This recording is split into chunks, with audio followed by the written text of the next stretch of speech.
up your YouTube, search for Stukeley Meadows, watch on your big screen. Or another device if you're at home. Get yourself comfy, this could take a while. What a happy scene. Something new every day for your long-term memory.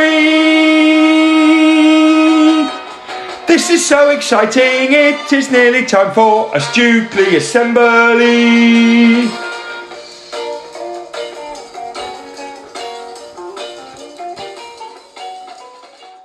Well, hello there everyone, and welcome to today's curriculum assembly. For each other we, every day we, to improve we, and together we will.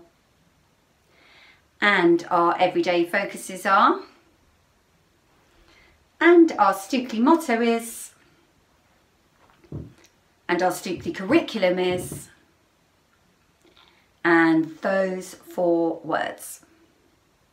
Brilliant. So here we are, the end of the spring term, our final curriculum assembly of the term. I can't believe it, the end of the spring term. But here we are, and it is an expert assembly today. You will be glad to know we have got an expert, and it's not an expert from just around the corner or somewhere local to us. It is an expert who has sent a video across the internet from a very long way away, and when you hear them speak you will know that that person comes from a long way away by their accent. It is fascinating. So I don't want to say too much about it, but I want to give you some kind of introduction. So when we're thinking about today's expert assembly, we need to have our kind of science hats on, in particular our biology hats. And I have to tell you a secret. I actually am as far from being an expert in this particular field of expertise than anyone. I have to confess that I didn't really fully understand what coral is, because today's expert is going to be talking to us all about coral reefs. And I have to confess, I didn't really know much about coral, and I had to Google it, everyone. You heard it here first, I had to Google it to find out a bit more. But I wonder then, if I don't know very much about it, I wonder if you know much about it.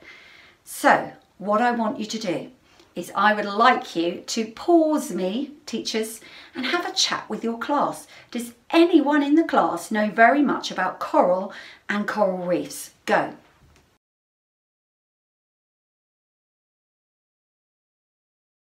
So what did you discover? I discovered that coral or coral reefs are a class of what we call invertebrates. Now I know that year 1s should understand that term, which means hopefully other year groups know what invertebrates are as well. But I'm not going to go too much into depth, but they are in a group of, or a species of organisms or creatures that we call invertebrates. And I also know that these coral reefs are incredibly important for the ecosystem beneath the waves. Did you know that the planet is actually 70% water? Only 30% of the Earth's surface is land. 70% of it is water. So actually what goes on beneath the oceans of the world is incredibly important for the overall health and well-being of the planet Earth that we live on. Now, if those of you, those of you that watch television might have watched something called Blue Planet. And if you have watched Blue Planet ever, you probably will know quite a bit about coral reefs. You will probably know how important they are, and you will probably know that due to kind of problems in terms of the environment and global warming and all of those things that you hopefully have heard of, it's causing a bleaching effect on the coral reefs, and this is having a really big impact on the health of the oceans and on the well-being and the kind of very delicate ecosystem that exists beneath the water. So that is a little bit about coral reefs, and I felt it was really important that we had some understanding of that before we went into today's assembly. So we're thinking then in terms of science, in particular the small field called biology, but it probably is a bit broader again into what we might term the natural sciences, because it's not only in science that we talk about the effect of the kind of environmental damage or global warming. We talk a lot about that in geography too. And we talk about sustainability and about the impact of environmental damage on the land masses. But what we're talking about today is really the impact of that on what goes on beneath the water. So it's a fascinating expert assembly video. So I'm not going to say too much more, but remember, as we go into this, biology hats on, science hats on, really thinking it will add to your schema about organisms, about life, and about all of those things. It will definitely add to your schema. I think it might have actually blown mine a little bit, if I'm honest. But there we go. So everyone, sit back, focus, and enjoy. Here we go. Over to you, Tom.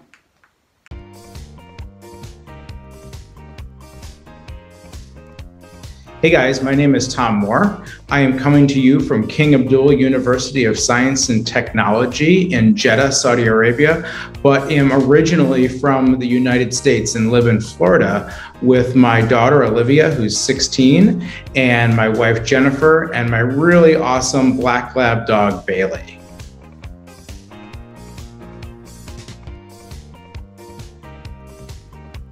When I was your guys' age, I actually probably was not the best student. I wanted to be a good student, but I struggled in school. My grades always weren't that good. I didn't have a ton of friends, and I just really wasn't sure what I wanted to do. It really wasn't until I kind of had some teachers help me learn a different way to learn that was a little bit different than the way the other students were learning, that I kind of really felt like I started to figure things out and get myself on a better track. So don't ever be discouraged if you're not sure that you're learning the same way as everybody else is learning. Sometimes it just takes something a little bit different.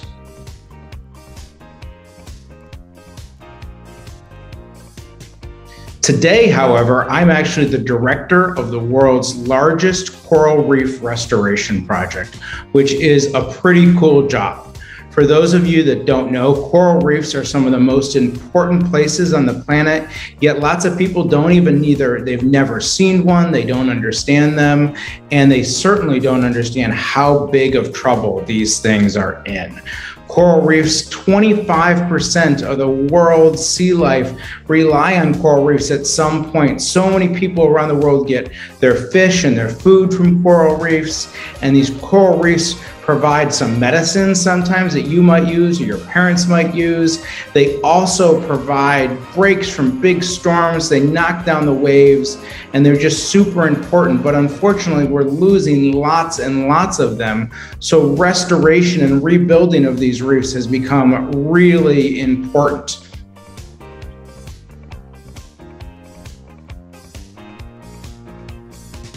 What I like the most about my job is I actually get to be one of the people that are helping fix some of these not only cool ecosystems, but some of these really important ecosystems. About 15 years ago, myself and some other people started to say, we can do something about this problem. We don't need to let these things continue to die. And so we started experimenting with different ways that we could grow corals in oceans, and then eventually grow corals in labs, and now essentially grow corals in huge farms where we can actually put them back out onto the reef and start to replant these reefs.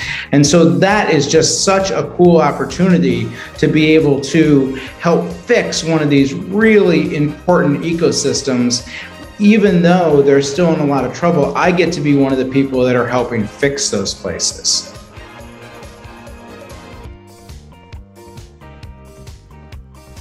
But the biggest challenge in my role is the fact that most people do not understand how important and in how much trouble these things are in. We can certainly try to fix them, and we're getting a lot better at it, but there's no way we can fix enough coral reefs in the world to keep up with the decline. We've got to convince people that they have to start caring about climate change.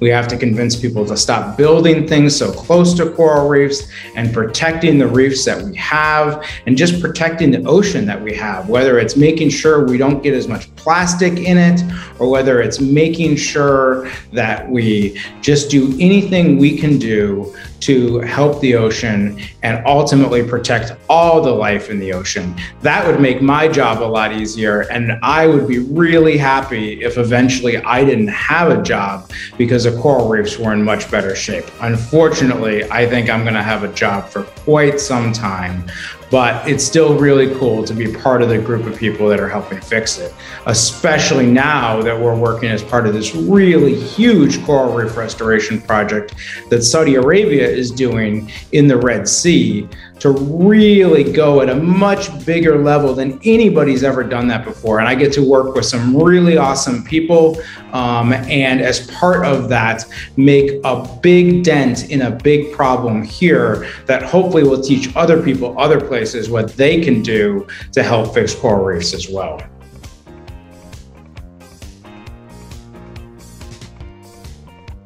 To be an expert, in my opinion, you actually don't want to just be perfect at one thing. You want to be good at lots of things. Sometimes I need to be really good at coral reefs, but most of the time I actually need to be really good about how I deal with people. I need to understand what the laws are. I need to understand how money works and flows. And all of those types of things are sometimes more important than actually understanding the coral reefs themselves, because you have to be able to get things done. But most important to me, if you want to be an expert, you want to have good relationships with the people around you. You want to make connections and make friends, because in my opinion, strong personal relationships, whether they're with your friends or your professional colleagues, are more important and more valuable than money will ever be when it comes to getting things done and ultimately being considered an expert.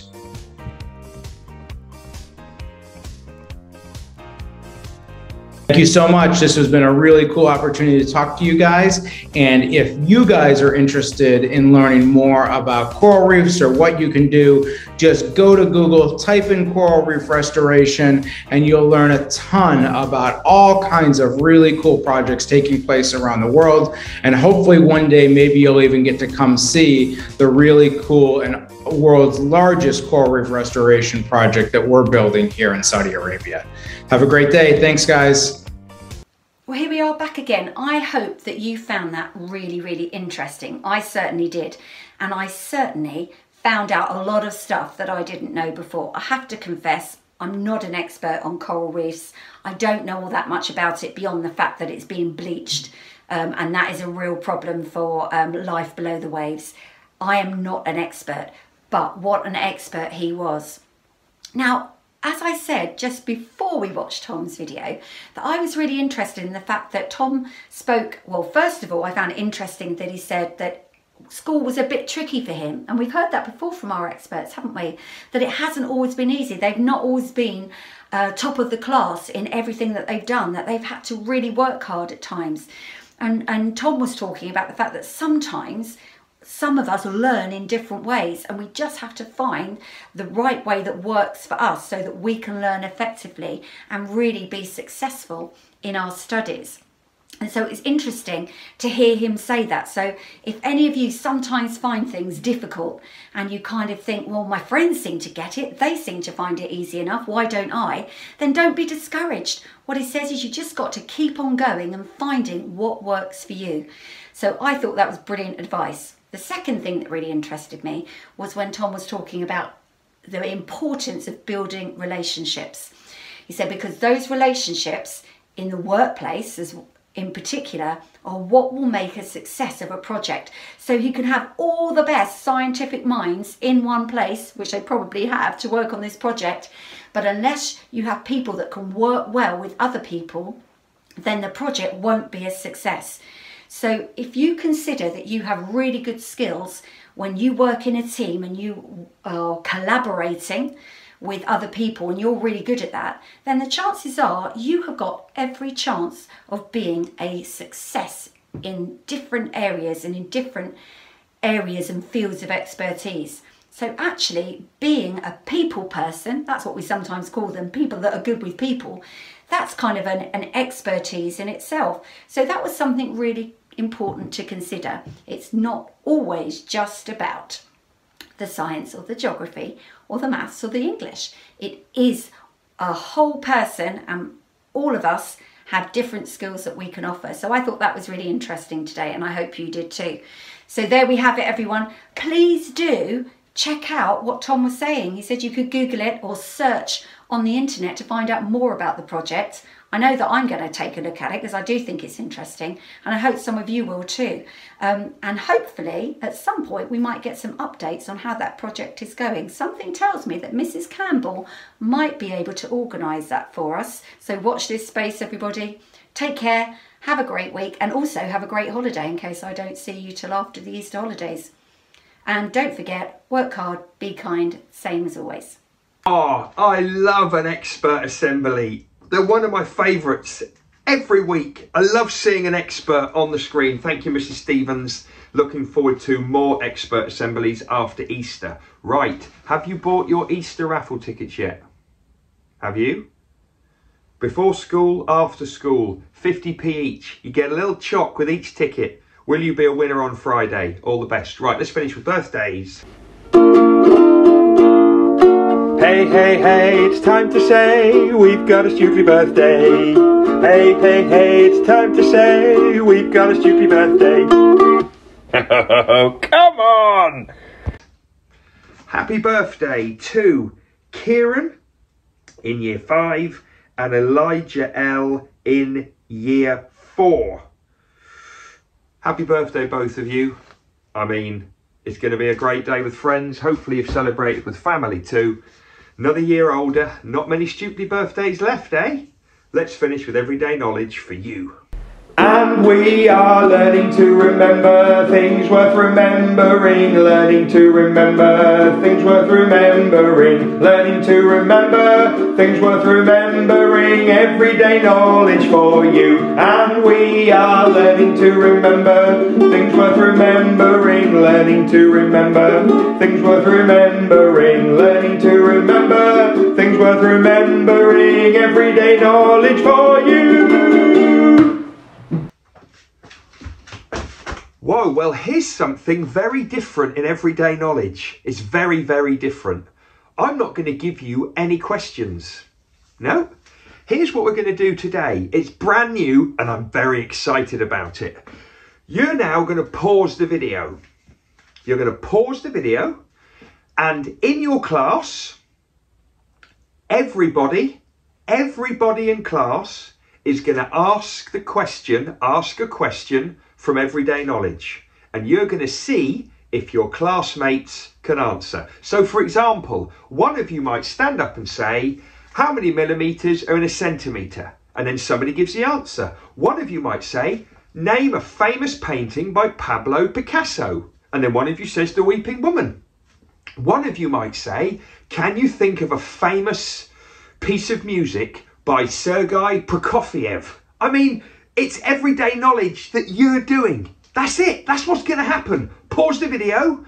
Adults in the room, you might need to coordinate this. We might need some leadership. But basically, children stand up, they ask an everyday knowledge question, and they see who can give the answer. Oh, I don't know why I haven't done this before. I don't know why I haven't done it. Anyway, pause the video, enjoy, and then when you're finished, you can play that great bit of music at the end.